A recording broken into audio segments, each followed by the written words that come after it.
Yes, hello friends, welcome back. Our FAQ. This is the second session of FAQ class. So here this is for covering all the questions that are asked in the second PUC annual examination from 2014 till 2020. Okay. So this is the second chapter and this is the second session. Regarding the sexual reproduction of flowering plants, what are the various questions that are asked so far? That is frequently asking questions. FAQ means frequently asking questions. Okay. The first video we have covered about gametogenesis various. Okay, microsporogenesis and megasporogenesis. Next, our next question. So regarding pollination. So pollination ಬಗ್ಗೆ ಇವತ್ತು discussion ಹೋಗ್ತಾ ಇದ್ವಿ. So pollination, fertilization, fruits, seeds ಎಷ್ಟಾಗುತ್ತೆ ಅಷ್ಟು cover ಮಾಡ್ತಾ ಇದ್ದೀನಿ. Okay, come on. So once they asked what is pollination, ಒಂದ್ಸರಿ ಕೇಳಿರ್ತಕ್ಕಂಥದ್ದು. So pollination ಅಂದ್ರೆ ಅಂತ ಕೇಳಿದ್ದಾರೆ, ಅದೆಲ್ಲ ಎಲ್ಲರಿಗೂ ಗೊತ್ತಿರ್ತಕ್ಕಂಥದ್ದೇನೆ. ಸೊ ಪಾಲಿನೇಷನ್ ಅಲ್ಲಿ so S let us recall our flower structure, right? Yes. So here this is our stigma, right? Yes, stigma, and this is our anther. Okay, anther. So here this is the male sexual part and this is the female sexual part.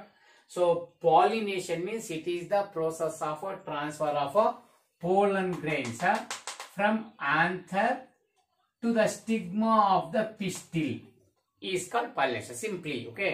So pollination, it is the process of a transfer of pollen grains from anther to the stigma of the pistil in a flower. That is called pollination. ಅಷ್ಟಾಗುತ್ತೆ, ಇನ್ನೇನು ಬೇಕಾಗಲ್ಲ. So what are the various type of pollination ಅಂತ ನಿಮ್ಗೆ ಗೊತ್ತಿರಬೇಕಾಗುತ್ತೆ. ಯಾಕಂದ್ರೆ next question ಡಿಫರೆನ್ಸಿಯೇಟ್ between ಗೀಟೋನಗೆಮಿ and ಝೀನೋಗೆಮಿ ಎರಡು ಸರಿ ಕೇಳಿದ್ದಾರೆ. ಗೀಟೋನಗೆಮಿ ಝೀನೋಗೆಮಿನ ಎರಡು ಸರಿ ಕೇಳಿರೋದ್ರಿಂದ ನಮ್ಗೆ ಟೈಪ್ಸ್ ಆಫ್ ಪಾಲಿನೇಷನ್ ಗೊತ್ತಿರೋದು ಒಳ್ಳೆಯದು. ಸೊ ಪಾಲಿನೇಷನ್ ಅಲ್ಲಿ ಆಟೋಗೆಮಿ ನಮ್ಗೆಲ್ಲ ಗೊತ್ತಿದೆ. Okay, so autogamy and then geitonogamy. Okay, so geitonogamy and one more, that is a xenogamy, right? Xenogamy. Yes. So autogamy, this is a cell pollination. Here this is the phenomena of a transfer of a pollen grain from anther to the stigma of a same flower. So that is called autogamy or cell pollination. So that is autogamy. What about the geitonogamy? Geitonogamy hangagodilla. Geitonogamy, suppose this is one plant. Yes. So idondu plant ide anta andkondre, so ಇಲ್ಲಿ ಒಂದು flower ಇದೆ, right? So ಇದು ಒಂದು flower ಇದೆ. Next ಅದೇ plant ಅಲ್ಲಿ ಇನ್ನೊಂದು flower ಹೀಗಿದೆ ಅಂತ ಅನ್ಕೊಂಡ್ರೆ, ರೈಟ್? ಈಗ ಒಂದೇ ಪ್ಲಾಂಟಿನ ಎರಡು ಡಿಫರೆಂಟ್ ಫ್ಲವರ್ಸ್. ಗೀಟೋನೋಗೆಮಿಯಲ್ಲಿ the anther of one flower it transfer to the stigma of another flower on the same plant. That is called geitonogamy. So geitonogamy transfer of pollen grain from anther to the stigma of a different flower but on the same plant. So that is geitonogamy. In the xenogamy, so it is quite different. Here there are two plants. Look at this. Okay, here one flower of one plant, but they belong to the same species. That is important. Okay, so they belong to the same species.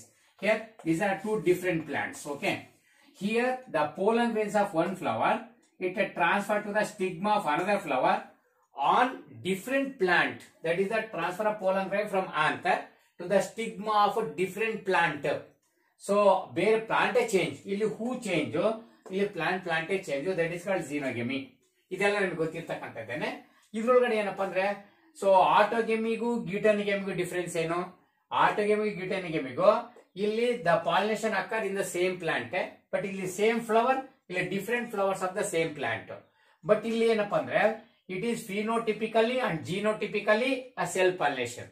ಫಿನೋಟಿಪಿಕಲಿ genotypically self pollination, that is autogamy. ಯಾಕಂದ್ರೆ ಹೂವು ಅದೇ ಇರುತ್ತೆ, ಆಮೇಲೆ pollen grains ಅದೇ ಹೂನು ಅದಕ್ಕೆ ಬೀಳ್ತವೆ, ಅದಕ್ಕಾಗಿ. ಇದು ಹಂಗಾಗೋದಿಲ್ಲ. ಇದು phenotypically different, phenotypically cross pollination, but genotypically self pollination. Genotypically ಒಂದೇ ಪ್ಲಾಂಟ್ ಇಂದ ಜೀನ್ಸ್ ಸೇಮ್ ಇರ್ತವೆ, ಅದಕ್ಕಾಗಿ genotypically self pollination, phenotypically cross pollination. ಇಲ್ಲಂಗಲ್ಲ, ಎರಡು ಡಿಫರೆಂಟೇ. Both phenotypically genotypically are different are cross pollination. ಯಾಕಂದ್ರೆ ಹೂಗಳು ಬೇರೆ, ಗಿಡಗಳು ಬೇರೆ. ಇಲ್ಲಿ ಹೂಗಳು ಬೇರೆ, ಗಿಡ ಒಂದೇನೆ. ಇಲ್ಲಿ ಹೂ ಅದೇನೆ, ಗಿಡನೂ ಅದೇನೆ, ಎಲ್ಲ ಒಂದೇನೆ. ಸೊ ಇಷ್ಟು. ಇದ್ರೊಳಗಡೆ ಗೀಟೋನಿಗೆಮಿಗೂ ಝೀನೋಗೆಮಿಗೂ ಡಿಫರೆನ್ಸ್ ಅನ್ನು 2-3 ಸರಿ ಕೇಳಿದ್ರೆ ಅಂತ ಹೇಳಿದೆ. ಇವಕ್ಕೆ ಏನ್ ಡಿಫರೆನ್ಸ್ ಬರೀತೀರಾ? ನಂಬರ್ 1, ಸೊ ಡೆಫಿನೇಷನ್ ಹೇಳ್ತಕ್ಕಂಥದ್ದು ಏನು? this is the transfer of pollen grain from anther to the stigma of different flower but on the same plant is called geitonogamy. Xenogamy, this is the transfer of pollen grain from anther to the stigma of different flower on a different plant. Okay, so that is xenogamy. ಇನ್ನು ಎರಡನೇದೇನಪ್ಪ ಅಂದ್ರೆ ಇದು phenotypically self pollination, sorry phenotypically cross pollination, genotypically self pollination. ಇದು both phenotypical and genotypically it is cross pollination ಅಂತ. ಆಮೇಲೆ next ಏನ್ ಬರೀಬಹುದಂದ್ರೆ it does not brings about variations. It does not brings about variations because genotypically self pollination. This is so it brings about variations because it is phenotypically different and genotypically different. So ಹಾಗಾಗಿ ಇವರ difference ಅನ್ನು ಯಾವಾಗಲೂ ಕೇಳ್ತಿರ್ತಾರೆ. ಇನ್ನು ಆಟೋಗೇಮಿ ತರದ್ದು next ಇಲ್ಲಿ ಕೇಳ್ತಿರೋ question ಅಲ್ಲಿ ಎಸ್ ಹೀಗಿದೆ, what are the advantages of autogamy, what are the advantages of autogamy, ಆ ತರ ಒಂದು ಕ್ವಶನ್ ಅನ್ನ ಇಲ್ಲಿ ಕೇಳಿದ್ದಾರೆ. ಓಕೆ, ಆಟೋಗೇಮಿ ಅಥವಾ ಸೆಲ್ಫ್ ಪಾಲಿನೇಷನ್ ಏನು ಅನುಕೂಲ ಅಂತ, ಇದರಲ್ಲಿ ಅಡ್ವಾಂಟೇಜು ಇದೆ ಡಿಸ್ಅಡ್ವಾಂಟೇಜು ಇದೆ, ಅದು ಕೇಳ್ತಿರ್ತೀವಿ ಯಾವಾಗ್ಲೂ. ಈ ಆಟೋಗೇಮಿ ಅಡ್ವಾಂಟೇಜ್ ಏನು ಮತ್ತೆ ಡಿಸ್ಅಡ್ವಾಂಟೇಜ್ ಏನಂತ. ಆಟೋಗೇಮಿ ಅಡ್ವಾಂಟೇಜ್ ಅಂದ್ರೆ it helps to raise the true breed lines, it helps to get the true breed lines. ನೋಡಿ, ಶುದ್ಧ ತಳಿಗಳನ್ನ ಪಡ್ಕೊಳ್ಳಿಕ್ಕೆ ಇದರಿಂದ ಸಾಧ್ಯ ಆಗುತ್ತೆ. And it helps to retain the fundamental traits or common traits of the species. ಅದರ fundamental traits ಏನ್ ಗುಣಗಳಿದಾವೆ, ಮೂಲ ಗುಣಗಳನ್ನು ಉಳಿಸ್ಕೊಳಕ್ ಬರುತ್ತೆ, ಅದು ಆಟೋಗೇಮಿಯಲ್ಲಿ. ಡಿಸ್ಅಡ್ವಾಂಟೇಜ್ ಅಂದ್ರೆ a continuous autogamy, continuous self pollination results in the ಏನು loss of fertility and productivity. ಮುಂದೆ ಈಗ ಎರಡು ತರ ಫ್ಲವರ್ಸ್ ಅನ್ನ ಪರಿಚಯ ಮಾಡಿಕೊಡ್ತಾರೆ, ಅದು ಕೂಡ ಕೇಳ್ತಾರೆ. ಏನ ಕ್ವಶನ್ ಅಂದ್ರೆ, so what are chasmogamous flower, give example ಅಂತ ಒಂದ್ಸರಿ ಕೇಳಿದ್ದಾರೆ. What are cleistogamous flowers, what are its advantages ಅಂತ ಕೇಳಿದ್ದಾರೆ. ನೋಡಿ, ಕೇಳಿದ ಕ್ವಶನ್ ಅಲ್ಲಿ chasmogamous. Okay, what are chasmogamous flowers and what are cleistogamous. Okay, cleistogamous flowers. What are chasmogamous flowers? What are clistogamous flowers? So chasmogamous flowers, the flowers are where the flowers are blossom. They opened after maturity. Here stigma and the stamens are well exposed. Here stigma and stamens are well exposed. So in the flower, and flowers open after maturity. Such are called chasmogamous. Rosa sinensis ಅಥವಾ ಏನ್ China rose ಇದೆಯೋ, ಈ ಫ್ಲವರ್ಗಳು open ಆಗ್ತವೆ, ಅದರ stigma style ಎಲ್ಲವೂ ಕೂಡ expose ಆಗ್ತವೆ. So ಆ ತರ ಆದ್ರೆ ಚಾಸ್ಮೋಗ್ಯಾಮಸ್ ಫ್ಲವರ್ ಅಂತಂದ್ರೆ ಫ್ಲವರ್ ಓಪನ್ ಆದ್ರೆ, ಸೊ ಆ ತರದವ್ರು ನಾವು ಚಾಸ್ಮೋಗ್ಯಾಮಸ್ ಫ್ಲವರ್ ಅಂತ ಕರಿಬೇಕು. ಕ್ಲಿಸ್ಟೋಗ್ಯಾಮಸ್ ಅಂದ್ರೆ ಅದಕ್ಕೆ opposite. These are the flowers which kept closed even after maturity and they never expose their stigma and stamens outside the flower. So here flower, the stigma and style, they remains within the flower. They never exposed outside because it kept closed. So ಆ ತರ ಇರ್ತಕ್ಕಂಥದ್ದು. ಈ ಕ್ಲಿಸ್ಟೋಗ್ಯಾಮಸ್ಗೆ 3 example ನಮ್ಮಲ್ಲಿ book ಅಲ್ಲಿ ಗೊತ್ತಿರ್ಬೇಕು ನಮ್ಗೆ.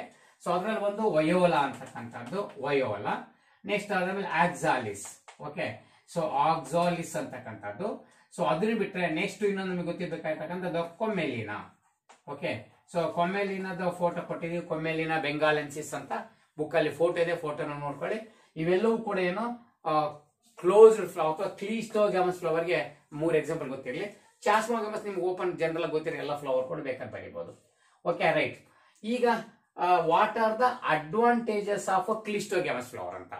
So ಹಾಗಾಗಿ what are the advantage of cleistogamous flower and what are the disadvantages of cleistogamous flower. ಒಳ್ಳೆ ಕ್ವಶನ್ ಕೇಳ್ತಿರ್ತಾರೆ. ಅಡ್ವಾಂಟೇಜ್ ಅಲ್ಲಿ ನಾನು ಮತ್ತೊಂದ್ಸರಿ ಹೇಳ್ತೀನಿ, it assures the seed setting without the help of pollinating agent, ಅದು advantage. And also it helps in the production of true breeds. Autogamy ಅಥವಾ cleistogamy ನಡೆದ್ರೆ true breeds ಅನ್ನು ಪಡ್ಕೊಳ್ಳೋಕೆ ಸಾಧ್ಯ ಆಗುತ್ತೆ ಇದರಲ್ಲಿ, ಅದೊಂದು ಅನುಕೂಲ ಅಂತ ಹೇಳ್ಬೋದು. ಬೇಕಾದ್ರೆ ಇನ್ನ ಡಿಸ್ಅಡ್ವಾಂಟೇಜ್ ಬಹಳಷ್ಟು ಇಂಪಾರ್ಟೆಂಟ್. ಏನಪ್ಪ ಅಂದ್ರೆ ನಿರಂತರವಾಗಿ ಸೆಲ್ಫ್ ಪಾಲಿನೇಷನ್ ನಡೀತಿದ್ರಿಂದ there is a loss of fertility and productivity, that is called inbreeding depression. So ಅದನ್ನ ಹೇಳುದು ಇನ್ ಬ್ರೀಡಿಂಗ್ ಡಿಪ್ರೆಷನ್. ಇದು ಆಟೋಗೇಮಿಯಲ್ಲಿ ಕೂಡ ಇನ್ ಬ್ರೀಡಿಂಗ್ ಡಿಪ್ರೆಷನ್ ಆಗುತ್ತೆ. ಲೀಸ್ಟ್ ವೇರಿಯೇಷನ್ಸ್ ಅದರದ್ದೇ ಪೋಲಂಗ್ರೆನ್ಸ್ ಅದರದ್ದೇ ಸ್ಟಿಗ್ಮಾ ಬೆಳೆದ್ರೆ ಹೊಸ ವೇರಿಯೇಷನ್ಗಳು ಹೊಸ ಜೀನ್ಗಳು ಬರಕ್ ಸಾಧ್ಯತೆ ಇಲ್ಲ. ಹಾಗಾಗಿ ಲೀಸ್ಟ್ ವೇರಿಯೇಷನ್ಸ್ ಅತ್ಯಂತ ಕಡಿಮೆ ವೈವಿಧ್ಯತೆಯನ್ನು ತೋರಿಸ್ತವೆ ಇವು. ಸೊ ಅದು ಡಿಸ್ಅಡ್ವಾಂಟೇಜ್ ಗೆ ಬರಿಬೇಕಾಗಿರ್ತಕ್ಕಂಥದ್ದು ಕ್ವಶನ್ ಇದು. So yes, name the type of pollination that brings about a genetically different type of pollen on stigma. So ಈ ಸ್ಟಿಗ್ಮಾ ಮೇಲೆ ಜೆನೆಟಿಕಲಿ ಬೇರೆ ಬೇರೆ ತರದ ಪೋಲನ್ ಗ್ರೇನ್ ತರ್ತಕ್ಕಂತಹ ಪಾಲಿನೇಷನ್ ಈ ಮೂರಲ್ಲಿ ಯಾವ್ದು ಅಂತ ಕೇಳಿದ್ದಾರೆ. ನಿಮ್ಗೆ ಇಷ್ಟೊತ್ತಲ್ಲಿ ಗೊತ್ತಿರುತ್ತೆ, ದಟ್ ಈಸ್ ಝೀನೋಗೆಮಿ.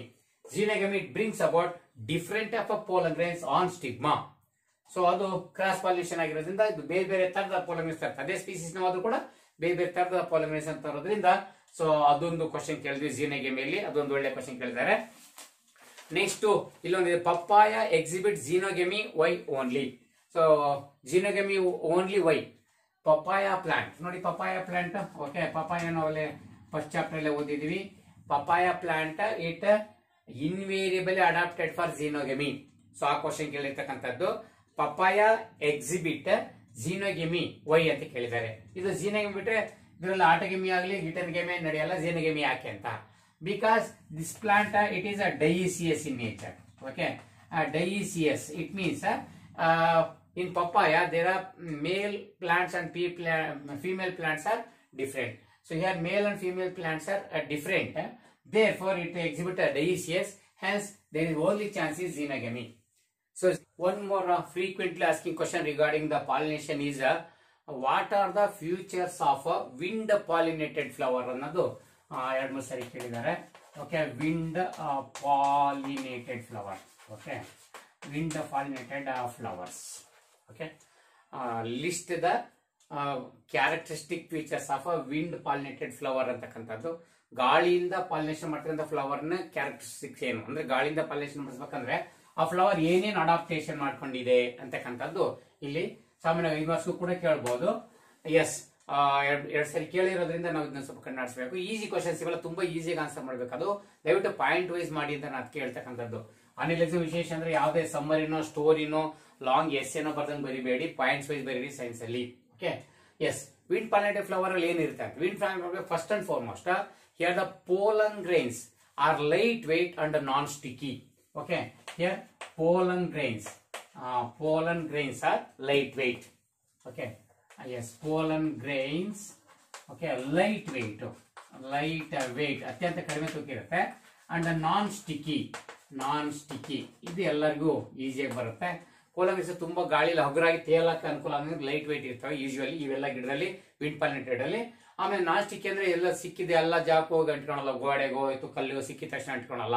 ಹಾಗೆ ನಾನ್ ಸ್ಟಿಕ್ಕಿ ಆಗಿರ್ಬೇಕು, ಯಾಕಂದ್ರೆ ಸ್ಟಿಗ್ಮಾ ಸಿಗೋ ತನಕ ಹೋಗ್ಬೇಕಾಗತ್ತೆ. ಹಾಗಾಗಿ ಸೊ ಎಲ್ಲೂ ಯಾರ್ದೋ ಕೈಗೋ ಅಥವಾ ಏನು ಗೋಡೆಗೆ ಅಂಟ್ಕೊಂಬಿಟ್ಟು ಅಲ್ಲೇ ಹೋಗ್ಬಿಡ್ತವೆ. ಹಾಗಾಗಿ ನಾನ್ ಸ್ಟಿಕ್ಕಿ ಆಗಿರ್ಬೇಕು ಅಂತ ಇದೊಂದು ಮೇಯ್ನು ಎಲ್ಲರಿಗೂ ಗೊತ್ತಿರ್ತಕ್ಕಂಥದ್ದೇ. ಎರಡನೇದೇನಪ್ಪ ಅಂದ್ರೆ here stamens are well exposed ಅಂತಕ್ಕಂಥದ್ದು ಬಹಳ ಇಂಪಾರ್ಟೆಂಟ್ ಆಗಿ.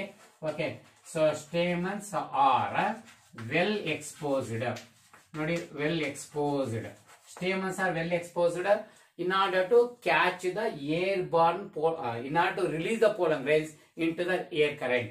So here stamens are well exposed out of the flower. ಉದಾಹರಣೆಗೆ ನೋಡಿ, ಇದನ್ನ ನಾವೇನಾದ್ರೂ ಎಸ್ ಇದು ನಮ್ಮ ಫ್ಲವರ್ ಅಂತ ಅಂದ್ಕೊಂಡ್ರೆ, ಎಸ್ ನೋಡಿ ನಮ್ಮ ಫ್ಲವರ್ ಹೀಗಿದೆ ಅಂತ ಅಂದ್ಕೊಂಡ್ರೆ ಇಲ್ಲಿ ಸ್ಟೇಮನ್ಸ್ ಹೊರಗೆ ಹಿಂಗ್ ಚಾಚಿರ್ತವೆ ಹೀಗೆ. These are well exposed, stamens are well exposed. ನೋಡಿ ಈ ತರ ಸ್ಟೇಮನ್ಸ್ ವೆಲ್ ಎಕ್ಸ್ಪೋಸ್ ಆಗೋದ್ರಿಂದ ಏನಾಗುತ್ತೆ ಅಂದ್ರೆ ನೋಡಿ, ಸೊ ಇದು ನಾವು ಫ್ಲವರ್ ಅಂದ್ಕೊಂಡ್ರೆ ಎಸ್ ಇಲ್ಲಿ stamens are well exposed so that they can release the pollen grains into the air current easily in order to transfer through the air current. So that is another important feature of a wind pollinated flower. In next one ಏನಪ್ಪ ಅಂದ್ರೆ, usually here a stigma is feathery stigma. They have feathery stigma. So feathery stigma ಇದು ಕೂಡ ಬಹಳಷ್ಟು important. ನಮ್ಮ hibiscus ರೋಸೈನೆನ್ಸಿಸ್ ಅಲ್ಲಿ ನೋಡ್ತೀವಿ ನೋಡಿ. Okay, ಇಲ್ಲೇನು ಇದರಿಂದ ಸ್ಟಿಗ್ಮಾ ಬಂದಿರುತ್ತೆ. ಈಗ ಇದರಿಂದ ಸ್ಟಿಗ್ಮಾ ಬಂದಿದೆ ಅಂತಂದ್ರೆ ಇದು ಸ್ಟಿಗ್ಮಾ. ಎಸ್, ಸೊ ಈ ಸ್ಟಿಗ್ಮಾ ಯೂಶಲಿ ಒಂದು ಲೋಬ್ ಇರೋದು ಉಂಟು ನಿಮಗೆ ನೋಡಿದಾಗೆ, ಬಟ್ ಇಲ್ಲಿ ವಿಂಡ್ ಪಾಲಿನೇಟೆಡ್ ಆಗಿರಲ್ಲ, it is branched like this. Okay, so ಈ ತರ ಬ್ರಾಂಚೆಡ್ ಆಗಿರುತ್ತೆ stigma, so that they can cover the larger area in order to catch the airborne pollen grains. ಗಾಳಿಯಿಂದ ಬರ್ತಕ್ಕಂಥವನ್ನ ಈಗ ಒಂದೇ ಸ್ಟಿಗ್ಮಾ ಸ್ವಲ್ಪ ಏರಿಯಾ ಕವರ್ ಮಾಡಕ್ಕಾಗತ್ತೆ. ಈ ತರ ಬ್ರಾಂಚಸ್ ಮಾಡ್ಕೊಂಡ್ಬಿಟ್ರೆ ಜಾಸ್ತಿ ಏರಿಯಾದಲ್ಲೇ ಪೋಲನ್ ಗ್ರೈನ್ಸ್ ಅನ್ನ ಕ್ಯಾಚ್ ಮಾಡಕ್ಕಾಗತ್ತೆ. That is another important feature. And then one more ಮತ್ತೇನಿದ್ರಿಗೆ ನಾವು ಮಾತಾಡಬಹುದು ಅಂದ್ರೆ here if the flowers are smaller in size according to the species, then many flowers they packed together to form larger inflorescence. Okay, if the flowers are smaller, kadime smaller flowers idre they packed together to form larger inflorescence so that they can catch the pollen grains so easily from larger area. So adka idondu important property idalli irutte. Inna konedagi ಏನಪ್ಪ ಅಂದ್ರೆ yes, so here this stamens sorry stigma, they are waving in the air, they are waving like tassels, atana tassels antare.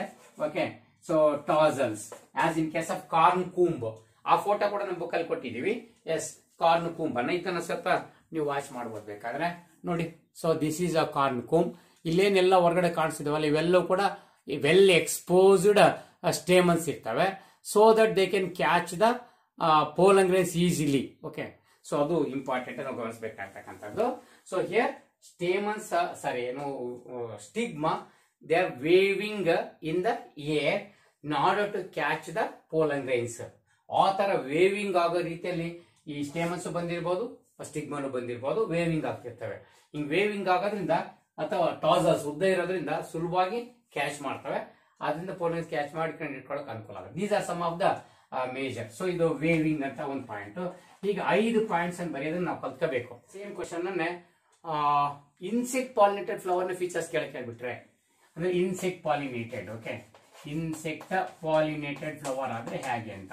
Okay, so ಈಗ ನಾವು air pollinated ಅಥವಾ ಅನಿಮೋಫಿಲಸ್ flower ಅಂತ, ಅನಿಮೋಫಿಲಸ್ ಪದ ಏನ್ ಬಳಸಿಲ್ಲ, ಯಾರ ಪಾಲಿನೇಟಿಂಗ್ ಏಜೆಂಟ್ ಇದೆ ಅದ್ರ ಮೇಲೆ ಅವನ್ನ ಅನಿಮೋಫಿಲಸ್, ಎಂಟಮೋಫಿಲಸ್, ಹೈಡ್ರೋಫಿಲಸ್ ಹೀಗೆ ಬೇರೆ ಬೇರೆ ಎಲ್ಲ ಕರೆದಿದೀವಿ. ಹಾಗೇನೆ ಬರ್ಡ್ಸ್ ಇಂದ ಆಗಿರ್ಬೋದು, ಆರ್ನಿಥೋಫಿಲಸ್ ಅಂತ, ಮಿರ್ಮಿಕೋಫಿಲಿ ಅಂತ, ಹೀಗೆ ಬೇರೆ ಬೇರೆ ತರದ ಏಜೆಂಟ್ ಮೇಲೆ ಎಲ್ಲ ಹೆಸರುಗಳಿದಾವೆ. ಓಕೆ, ಚಿರಾಪ್ಟೆರೋಫಿಲಿ ಬ್ಯಾಟ್ ಇಂದ, ಮಿರ್ಮಿಕೋಫಿಲಿ ಆಂಟ್ಸ್ ಇಂದ. ಓಕೆ, ಸೊ ಹಾಗೇನೆ ಮನುಷ್ಯರಿಂದ ಆದ್ರೆ ಆಂಥ್ರೋಪೋಫಿಲಿ ಅಂತ, ಟೋಟಲ್ ಅನಿಮಲ್ಸ್ ಇಂದ ಆದ್ರೆ ಝೂಫಿಲಿ ಅಂತ, ನೀರಿಂದ ಪಾಲಿನೇಷನ್ ಆದ್ರೆ ಹೈಡ್ರೋಫಿಲಿ, ಹಾಗೆ ಇನ್ಸೆಕ್ಟ್ಸ್ ಇಂದ ಆದ್ರೆ ಎಂಟಮೋಫಿಲಿ, ಗಾಳಿಯಿಂದ ಆದ್ರೆ ಅನಿಮೋಫಿಲಿ. ಇವೆಲ್ಲ ಪದಗಳಿದೆ, ನೀಟಿಗೆ ಬೇಕಾಗತ್ತೆ, ನಮ್ಮ ಬುಕ್ಕಲ್ಲ ಪದಗಳನ್ನ ಬಳಸಿಲ್ಲ. ಇನ್ಸೆಕ್ಟ್ ಪಾಲಿನೇಟೆಡ್ ಫ್ಲವರ್ ಅಥವಾ ಎಂಟಮೋಫಿಲಸ್ ಫ್ಲವರ್ ಅನ್ಬೋದು. ಹೆಂಗೆ ನಾವು ವಿಂಡ್ ಪಾಲಿನೇಟೆಡ್ ಗೆ ಅನಿಮೋಫಿಲಸ್ ಫ್ಲವರ್ ಅಂತೀವೋ, ಆಗ ಇನ್ಸೆಕ್ಟ್ ಪಾಲಿನೇಟೆಡ್ ಫ್ಲವರ್ ಗೆ ಎಂಟಮೋಫಿಲಸ್ ಫ್ಲವರ್ ಅಂತ ಬೇಕಾದ್ರೆ ಅನ್ಬೋದು. ಅದ್ರ ಪ್ರಾಪರ್ಟೀಸ್ ಏನಂತ ಇದು ಕೂಡ ಒಂದು 5 ಪಾಯಿಂಟ್ಸ್ ನೀವು ನೋಡ್ಕೊಂಡಿದ್ರೆ ಒಳ್ಳೇದು. ಸೊ ನೋಡಿ, ಏರ್ ಪಾಲಿನೇಟೆಡ್ ಬೇರೆ, ಇನ್ಸೆಕ್ಟ್ ಪಾಲಿನೇಟೆಡ್ ಬೇರೆ. ಫ್ಲವರ್ ನೋಡ್ತಿದ್ದಂಗೆ ನಾವು ಹೆಚ್ಚು ಕಮ್ಮಿ ಹೇಳ್ಬಿಡ್ಬೋದು ಯಾವ ಪಾಲಿನೇಷನ್ ಇದು ಮಾಡಿಫಿಕೇಶನ್ ಆಗಿದೆ ಅಂತ. ಅಲ್ಲೇನು ಲೈಟ್ ವೆಯ್ಟ್ ನಾನ್ ಸ್ಟಿಕ್ಕಿ ಪೋಲನ್ ಗ್ರೇನ್ಸ್ ಇದ್ದು ಹಂಗಿರಲ್ಲ. ಇಲ್ಲಿ ಸ್ಟಿಕ್ಕಿ ಪೋಲನ್ ಗ್ರೇನ್ಸ್ ಇಲ್ಲಿ ಸ್ಟಿಕ್ಕಿ ಇರ್ತವೆ, ಯಾಕಂದ್ರೆ ಇನ್ಸೆಕ್ಟ್ ಬಾಡಿಗೆ ಅಂಟಿಕಬೇಕಾಗತ್ತೆ. ಹಾಗಾಗಿ ಇವರೇ ಬೇರೆ. ಅಲ್ಲಿ ಟಾಸಲ್ಸ್ ಇದ್ವು, ವೆಲ್ ಎಕ್ಸ್ಪೋಸ್ ಸ್ಟೇಮನ್ಸ್ ಸ್ಟಿಗ್ಮಾ ಇದ್ವು, ಫೆದರ್ ಸ್ಟಿಗ್ಮಾ ಇತ್ತು. ಆ ತರ ಅವೇನು ಇಲ್ಲಿ ಬೇಕಾಗಲ್ಲ. ಹಾಗಾಗಿ ಇಲ್ಲಿ ಅಲ್ಲಿ ಏನು ಗಾಳಿಗೇನು ಫ್ಲವರ್ ಕಾಣಿಸ್ಕೋಬೇಕಂತೇನು, ಬಟ್ ಇಲ್ಲಿ ಇನ್ಸೆಕ್ಟ್ಸ್ ಗೆ ಫ್ಲವರ್ ಕಾಣಿಸ್ಕೋಬೇಕಾಗತ್ತೆ. ಅದಕ್ಕೆ usually flowers are large. Okay, usually flowers are large, showy. Okay, showy. Okay, so flowers are large in size, usually large in size, showy, and that means they are very conspicuous. ನೋಡ್ಲಿಕ್ಕೆ ತುಂಬಾ attract ಆಗಿ ಚೆನ್ನಾಗಿ ಎದ್ದು ಕಾಣ್ತಿರ್ತೇವೆ ಅಂತ. Flowers are conspicuous. Okay, conspicuous, large and showy. So ಆ ತರ ಇದ್ರೆ ಮಾತ್ರ ಇನ್ಸೆಕ್ಟ್ಸ್ ಅನ್ನ ಗುರ್ಸಕ್ ಸಾಧ್ಯ ಆಗುತ್ತೆ. ಅದಕ್ಕಾಗಿ ಅಂತ ಇನ್ನು ಕೆಲವು ಇನ್ಸೆಕ್ಟ್ಸ್ ಫ್ಲವರ್ ಅಲ್ಲಿ ನೋಡ್ಬೇಕು, ಬೇರೆ ಬೇರೆ ಅನಿಮಲ್ಸ್ ಅಲ್ಲಿ ಹೋಗ್ತಾರೆ, ಸ್ಟ್ರೇಂಜ್ ಫ್ಲವರ್ಸ್ ಅಂತ ನೆಟ್ ಅಲ್ಲಿ ಹೋಗಿ ನೋಡಿ, ಆಶ್ಚರ್ಯ ಈ ತರ ಎಲ್ಲ ಫ್ಲವರ್ಸ್ ಇರ್ತಾವಂತ. ಮೋಸ್ಟ್ ಆಫ್ ಎಲ್ಲವೂ ಕೂಡ ಈ ತರ ಇನ್ಸೆಕ್ಟ್ಸ್ ಅಟ್ರಾಕ್ಟ್ ಮಾಡಕ್ಕೆ ಅಷ್ಟೊಂದೆಲ್ಲ ಮಾಡಿಫಿಕೇಶನ್ ಮಾಡ್ಕೊಂಡಿರ್ತವೆ. ಇನ್ನು ಎರಡನೇದೇನಪ್ಪ ಅಂದ್ರೆ, so they have fragrance. Okay, so they have fragrance. ನೋಡಿ, ಫ್ರಾಗ್ರೆನ್ಸ್ ನೋಡಿ, ನಮ್ಮ ಚಾನಲ್ ಹೆಸರು ಹಿಂಗೆ ಫ್ರಾಗ್ರೆನ್ಸ್ ಆಫ್ ಬಯಾಲಜಿ ಅಂತ ಇದಕ್ಕಾಗಿ ತಗೊಂಡಿದ್ದು. So fragrance of biology, so ಒಂದು ಪರಿಮಳ, ಒಂದು ಒಳ್ಳೆ ಪರಿಮಳವನ್ನ ಸೂಚಿಸ್ತವೆ. That means they produce the scent ಅಂತ. Okay, so they have fragrance, ಸುಗಂಧವನ್ನ. ಯಾಕಂದ್ರೆ ಸೊ ಇನ್ಸೆಕ್ಟ್ಸ್ ಅನ್ನ ಅಟ್ರಾಕ್ಟ್ ಮಾಡಕ್ಕಾಗಿ ಒಂದು ಸುಗಂಧವನ್ನ ಅಥವಾ ಒಂದು ಒಳ್ಳೆ ಪರಿಮಳವನ್ನ ಬಿಡುಗಡೆ ಮಾಡ್ತವೆ. That is they emit the scent. Okay, so scent ಅನ್ನ ಎಮಿಟ್ ಮಾಡ್ತವೆ. ಸೊ ಇದೊಂದು ಇಂಪಾರ್ಟೆಂಟ್ ಕ್ಯಾರೆಕ್ಟರಿಸ್ಟಿಕ್ಸ್ ಇರುತ್ತೆ ಅವ್ರದ್ದು. ನೋಡಿದ್ರೆ ಈ ಹೂವನ್ನ ನೀವೇನಾದ್ರೂ ಸ್ಮೆಲ್ ಮಾಡಿದ್ರೆ ತುಂಬಾ ಅಟ್ರಾಕ್ಟಿವ್ ಆದ ಸ್ಮೆಲ್ ಇರುತ್ತೆ ಇವರಲ್ಲಿ.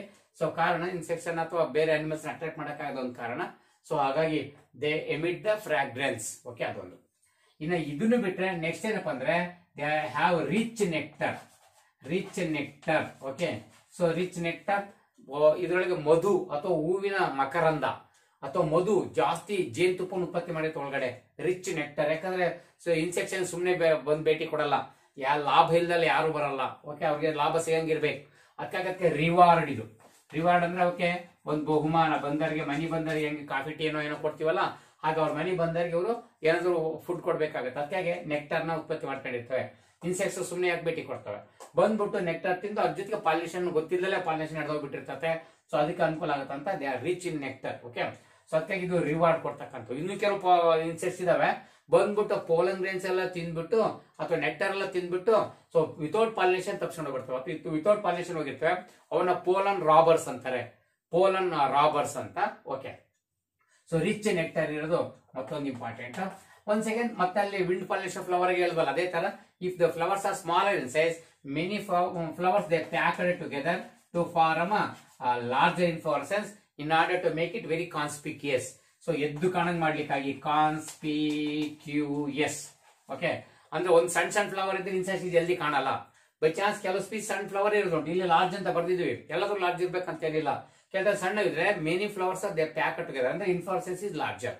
ಹಾಗಾಗಿ ಹೆಚ್ಚು ಅಟ್ರಾಕ್ಟಿವ್ ಕಾಣಕ್ ಅನುಕೂಲ ಆಗುತ್ತೆ. ಈ ತರ ಕೂಡ ಒಂದು ಮಾಡಿಫಿಕೇಶನ್ ನೀವು ಮಾಡ್ಕೊಂಡಿರ್ತವೆ. ಇದೊಂದು ಇಂಪಾರ್ಟೆಂಟ್ ಆಗಿ ನೀವು ಅಲ್ಲಿ ನೋಟ್ ಮಾಡಬಹುದು. ಇದನ್ನ ಬಿಟ್ರೆ some flowers are very peculiar.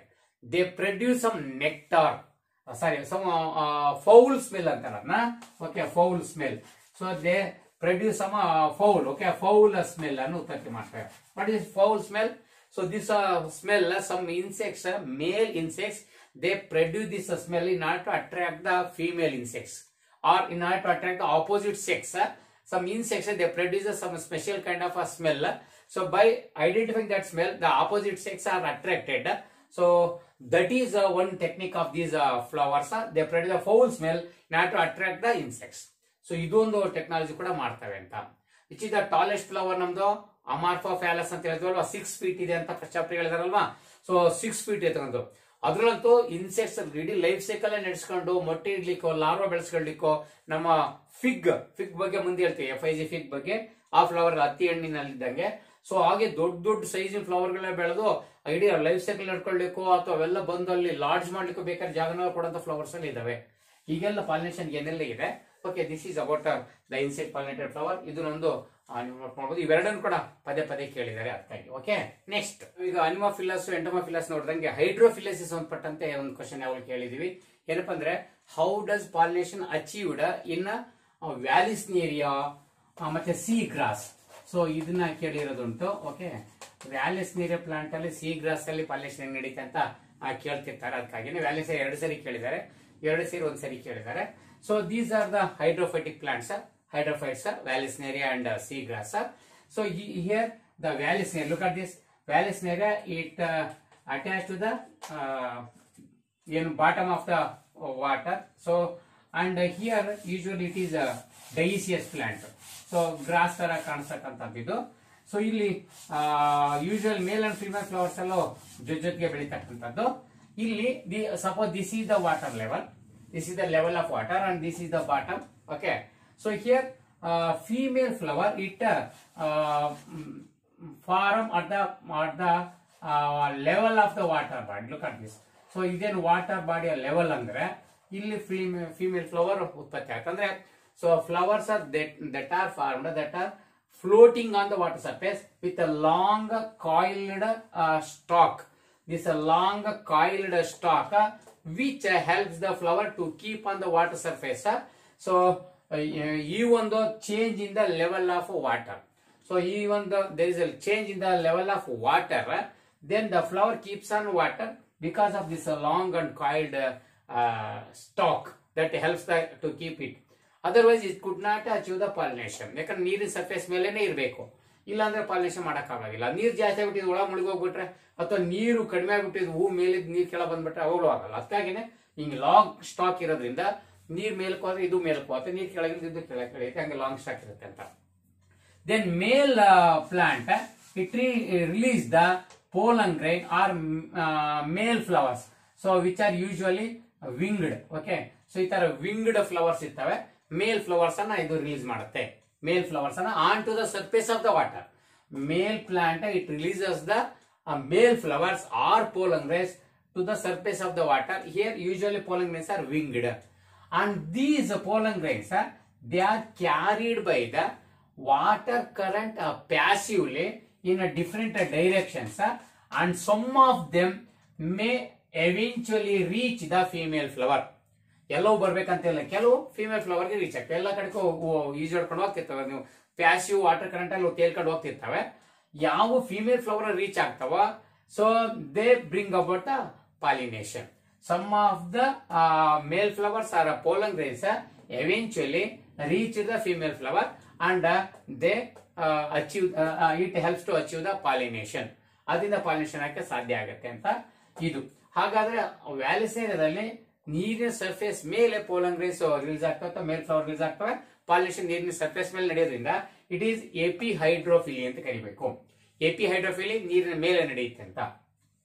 ಇದೇ ತರ ಬೈ ಚಾನ್ಸ್ ಸಿ ಗ್ರಾಸ್ ಆದ್ರೆ ನೋಡಿದ್ದು ವ್ಯಾಲಿಸ್ನೇರಿಯಾ. ಸಿ ಗ್ರಾಸ್ ಬನ್ನಿ, ಸಿ ಗ್ರಾಸ್ ಅಂತದ್ದು ಜೋಸ್ಟಿಯಾ ಅಂತ ಇದೆ. ಎಸ್, ಸೊ ಈ ಜೋಸ್ಟಿಯಾ ಅಂತ, ಈ ಜೋಸ್ಟಿಯಾ ಬಂದ್ಬಿಟ್ರೆ ಎಸ್, ಇದು ನೀರಿನ ಸರ್ಫೇಸ್ ಮೇಲೆಲ್ಲ ನೀರಿನ ಒಳಗಡೆ. ಎಸ್, ಸೊ ಇಲ್ಲಿ ಏನಾಗುತ್ತೆ ಅಂದ್ರೆ ಜೋಸ್ಟಿ ಅಥವಾ ಸಿ ಗ್ರಾಸ್ ಅಂತ ಇವು ನೀರಿನಲ್ಲಿ ಪ್ಲಾಂಟ್ಸ್ ಏನಿದಾವ. ಇಲ್ಲಿ ಈ ಮೇಲ್ ಫ್ಲವರ್ಸ್ ಇದು ವಾಟರ್ ಲೆವೆಲ್ ಇಲ್ಲಿದೆ, ಇಲ್ಲೇನೆ ಮೇಲ್ ಫ್ಲವರ್ಸ್ ನೀರ್ ಒಳಗಡೆ ಇರ್ತವೆ, ಫೀಮೇಲ್ ಫ್ಲವರ್ಸ್ ಹಾಗೇನೆ. ಸೊ ಇಲ್ಲಿ pollen grains ಆರ್ ಲಾಂಗ್ ರಿಬ್ಬನ್ಡ್. ನೋಡಿ ಇಲ್ಲಿ ರಿಬ್ಬನ್ pollen grains ಇರ್ತವೆ.